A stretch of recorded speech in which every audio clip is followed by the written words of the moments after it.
Shooting photos sudden గా social మీడియాలో ప్రత్యక్షమయ్యాయి. అక్కినేని నాగచైతన్యతో lady super star Sai Pallavi Thandel చేస్తున్న సంగతి తెలిసిందే. డైరెక్టర్ చందు మొండేటి ఈ మూవీని తెరకెక్కిస్తున్నాడు. పాకిస్తాన్లో చిక్కుకున్న ఇండియా జాలర్ల స్టోరీతో ఈ మూవీ తీస్తున్నాడు. ఇందులో చైతన్య ఓ ఫిషర్ మ్యాన్ గా నటిస్తున్నాడు. ఇప్పటికే ఈ మూవీ గ్లిమ్స్ రిలీజ్ అయ్యి సినిమాపై భారీ అంచనాలను పెంచేశాయి. శరవేగంగా సాగుతున్న ఈ మూవీ షూటింగ్ నుంచి కొన్ని ఫోటోస్ వైరల్ అవుతున్నాయి.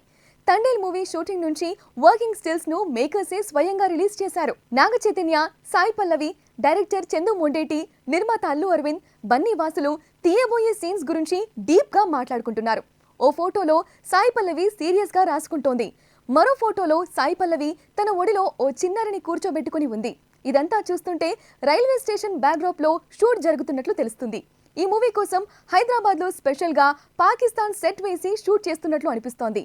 చైతుతో లవ్ స్టోరీ మూవీ తర్వాత సాయి పల్లవి తండేల్ చేస్తోంది. దీంతో ఈ మూవీపై భారీ అంచనాలు ఉన్నాయి. ఈ క్రేజీ కాంబో తర్వాత విరూపాక్ష డైరెక్టర్ కార్తిక్ దండుతో సాయి పల్లవి ఓ సినిమా చేయనున్నట్లు టాక్ వినిపిస్తోంది. వైరల్ అవుతున్న ఫోటోస్ చూసి ఆమె అభిమానులు క్యూట్నెస్ ఓవర్లోడెడ్ అంటూ కామెంట్స్ చేస్తున్నారు.